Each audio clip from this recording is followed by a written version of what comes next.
Don Global presents the DG Recruit podcast on everything headhunting and recruitment. Achieve the life and career you envision. What's up, game changers? It's your host, Don, founder of Don Global, the headhunting and career coaching company helping you achieve the life and career you envision. This is for cold calling, how to master the cold call. Now, I will preface this by saying something wild, and I've said it before, I'll say it again. I am really good at cold calling, and I've never experienced what people told me would happen, which is when you call people, they'll hang up on you. That's rarely, if ever, truly happened to me. And I have this uncanny ability to get people to talk to me and stay on the phone. Every single top biller has had to figure out at some point in their lives how to do this. So now that I'm reflecting on, what it is that I do that makes these cold calls go so well, because you have to understand, when I started my recruitment career in 2011, I was 23 years old. And then when I was 23 years old, I also did not have any job specs to work on. I had no clients. I was building a completely new market from scratch. I had no clients. I had no candidates. Where's the chicken? Where's the egg? I had to get both, right? So how did I do that? Cold calling. Cold calling is the fastest way to do that, especially back in 2011, before social media even was a thing, right? Today, you can argue, well, social media is a thing, which it certainly is, but the cold call is not dead. So that's what I want to talk about today, is the 6 S's of cold calling. And that's what today's podcast is about. That's what today's content is all about, is what are the 6 S's? What do you have to watch out for as you're cold calling? So let's just jump right into it. The first one is smile. Now, a lot of people are like, oh, don't tell women to smile. It's icky. I'm not telling women or, anyone. I'm talking everybody. If you are in sales, whether you are man, woman, anything, you have to smile because your energy is going to be felt. Your listener is going to be feeling your energy. So this isn't specific to men or women. It's for both. If you want to be really good at sales, you have to be warm and interesting and charismatic. And what do the most charismatic people? Look at the telepastors. Look at the pastors on the internet and on the television who are making bajillions of dollars. They smile a lot. That's right. They're always smiling and engaging and making people listen and want to buy from them. All right. So the first thing is smile. People can feel the energy. When I'm smiling, you can hear it. I'm smiling right now. You can hear it. Close your eyes. You can hear me smiling. Smiling, you can hear it through the phone. So phone sales, number 1 is smile when you talk. There are so many salespeople that do cold calling and they're bored. They themselves dislike their product, their job, or the service that they're supposed to sell. They're like, hello, my name is blah, and I'm calling from XYZ company. I am calling to see if you need XYZ. Like, did I kill somebody in your family? Like, they have the worst energy, right? So the smile is really important. Now, of course, later on, I will demonstrate to you what a cold call should sound like, especially for agency recruiters, because that's the context of which I'm selling. But you will see how to tie it all up together. But the first step is smile. Number 2 is smooth. How many sales calls have you heard that are like, this is Don. I'm calling from XYZ solar panel company, and I just want to see, are you the homeowner? Do you see what I mean? It's like I've gotten these calls so many times. I can literally act like them. It's unacceptable. It's truly unacceptable. Because how are you going to do this for a living and not even prepare? How are you not practicing this? Right? Like, why are you not sitting down at your desk, recording yourself, practicing how you're going to deliver the pitch and see how the hell it goes? Like, it just shocks me, the terrible cold calls I get. And they all sound like that. It's not smooth. It's choppy. It's stuttering. It's a lot of this like ums and ahs and word verbal tics and word vomit and just like completely messy, right? It's not smooth. It doesn't sound easy to listen to. It sounds terrible, right? It's just like, did you even prepare? That's what the listener is thinking about when you're making these crappy sales calls. All right. The third tip, third S. It's got to be SME specific, subject matter expert specific. It has to be niche. You have to sell that not only to the person, right? Customize it to the sale, customize it to the person you're speaking to, but actually it has to be specific to your industry. You can't just go, hey, I'm just calling in general. No, it's got to be specific to the niche. So if you sell solar panels, you got to really understand solar panels. If you sell headhunting services, you got to understand the key words in your industry. So when I teach the most placeable candidate selling method, you're not just saying, I got this candidate. They seem pretty good. They know how to collaborate with others. That's not specific. So if I'm selling regulatory writers to pharmaceutical companies, hiring managers at pharmaceutical companies who are the leaders of these regulatory writing departments, I'm going to use all the keywords. They're going to be very specific to the industry. I'm going to say things like 2.73 and 2.74. You have no idea what that means. The actual people listening do. They know exactly what the hell I'm talking about. When I say NDA, they know exactly what it stands for. When I say IND, they know what it stands for. When I say CSR, they know what it stands for. You don't, but they do. That's the whole point, is it's got to be niche to the market. When you're selling to the market, it's got to be niche. It can't just be like this generic sales stuff. All right, fourth S, speedy. How many cold calls do you get that are just paced wrong? People really have a very short attention span when it comes to cold calling. They will drop the phone if they feel that it's a robocaller, if they feel that it's a spamming phone call. They need to know, A, it has to be specific, like I mentioned earlier, and B, you got to spit it out. You got to get to the point.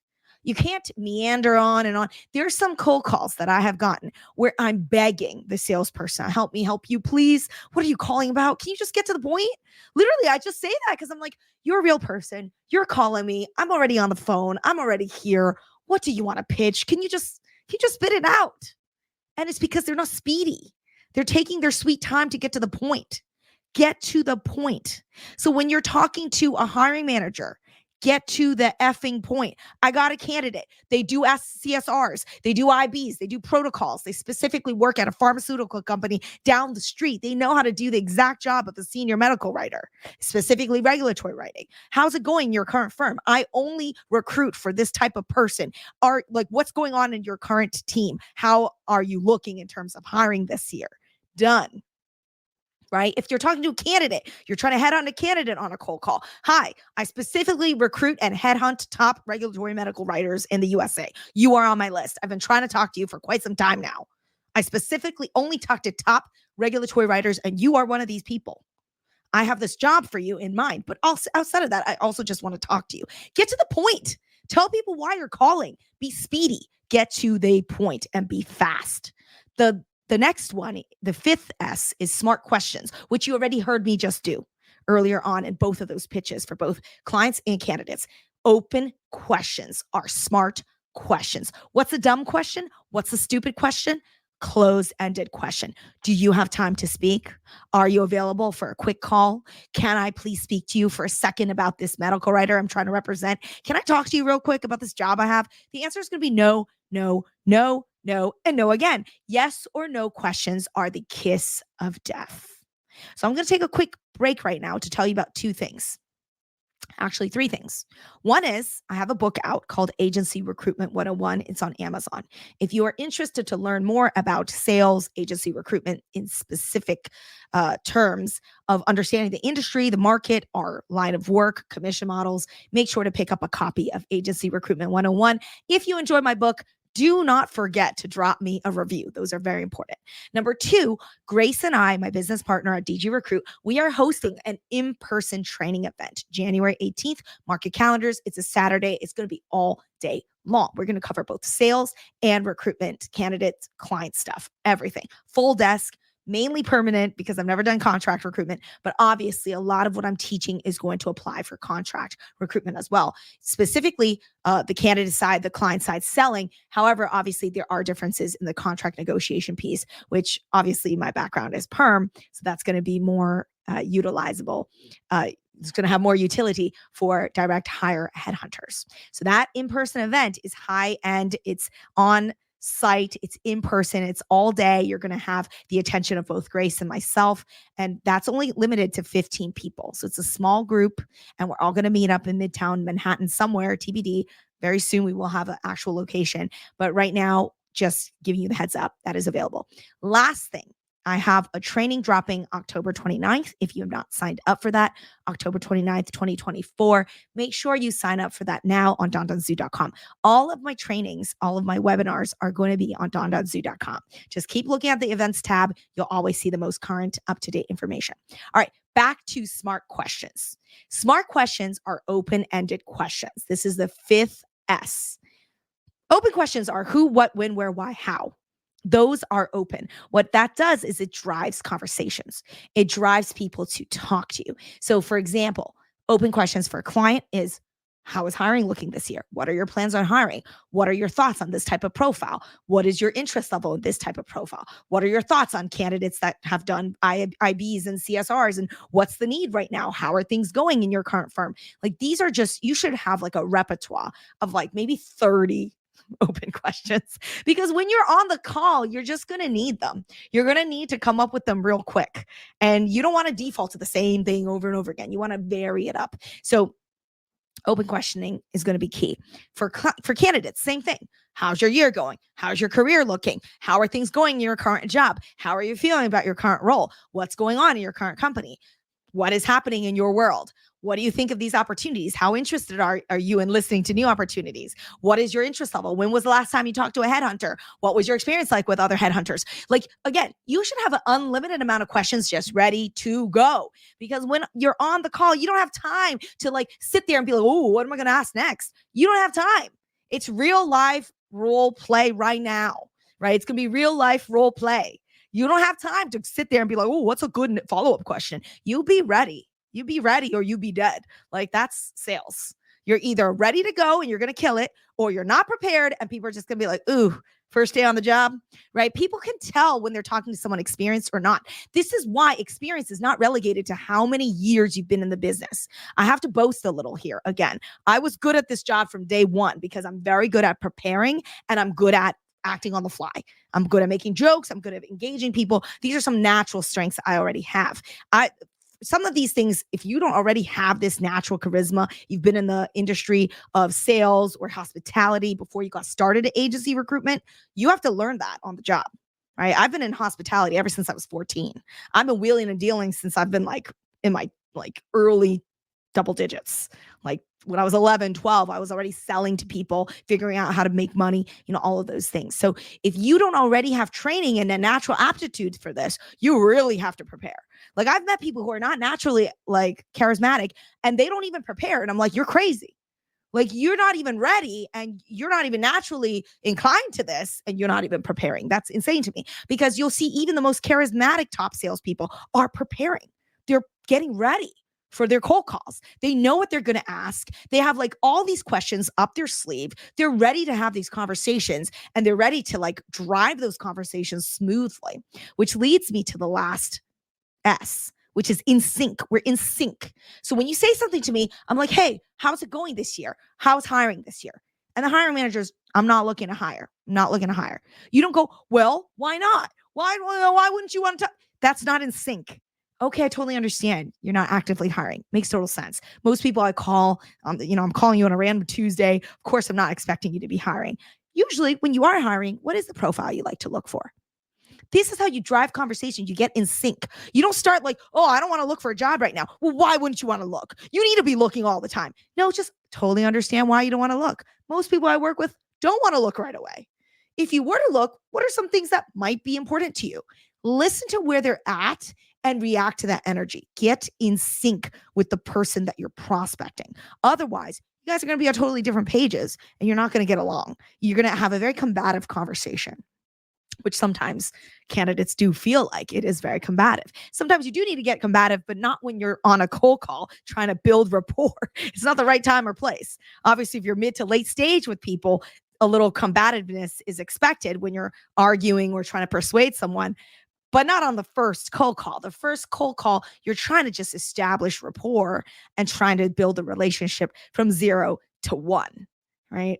So these are the 6 S's that I think you should keep in mind as you are preparing for your cold calls. Because again, I don't want you to be unprepared when all of a sudden somebody picks up the phone and it's go time?